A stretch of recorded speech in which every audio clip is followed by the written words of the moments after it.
Welcome to The Explainer. Today, we're diving into the turbulent story of Bianca Bustamante. It's a high-octane tale of raw talent, massive ambition, and what happens when the engine of social media that fueled your rise suddenly threatens to make you crash and burn. So this is really the central question, isn't it? It's the heart of one of the most fascinating and, controversial stories in motorsport right now. Let's get into it. All right, let's start at the beginning. The green flag waves on our story with a young, incredibly promising driver from the Philippines who, right from the get-go, looked like she was destined for greatness. I mean, look at this. From the time she was just a kid, Bianca Bustamante was an absolute force. She was just collecting trophies, winning championships, and really putting not just herself, but the Philippines squarely on the international racing map. But here's the thing about racing. It is crazy expensive. Talent alone just doesn't cut it. Bianca understood this super early on. She knew that to keep her dream alive, she had to build a brand. And her choice of fuel? Social media.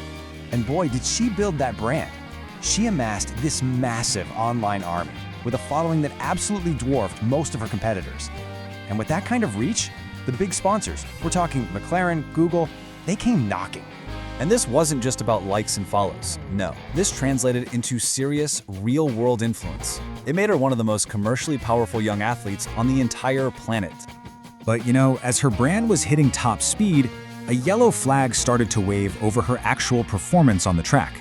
The car was losing grip, and the conversation online, it started to change. So this is where the cracks really start to show.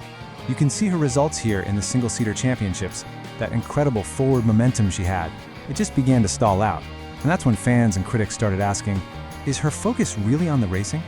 And the people who'd been following her since the beginning, they really noticed. They saw a lack of progression, especially when you put her up against some of the other rising stars who were also coming up through the ranks.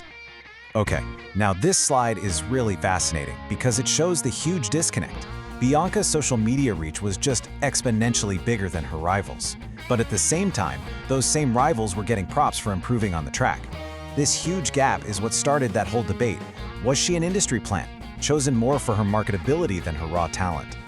All that pressure, all that scrutiny, it was all building up. And then, in late 2023, it came to a head. One single click on social media led to a massive, career-defining controversy. This was the red flag moment. The race came to a screeching halt. So what happened? Well, while scrolling on X, which used to be Twitter, Bustamante's account liked a fan's post. The post was defending her, but it did so by using a really offensive term to describe Formula One driver Lance Stroll. Yeah, the backlash from the racing community was immediate, and it was severe. People condemned the ableist language, and whether it was an accident or not, her account's endorsement of it. To her credit, she acted fast. She unliked the post and put out a public apology. She explained it was a horrible mistake and pointed to her own personal connection to the autism community through her brother, who she often calls her biggest inspiration. But the damage was already done. Soon after the controversy, and right after the F1 Academy season wrapped up, her huge partnership with the legendary McLaren team was over. So let's pull into the pit stop for a second.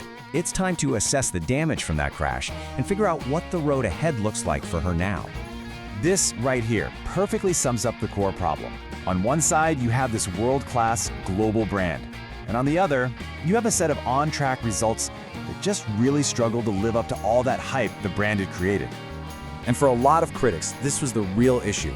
Her story was in danger of sending completely the wrong message in a sport that is fighting tooth and nail to be about merit, and merit alone.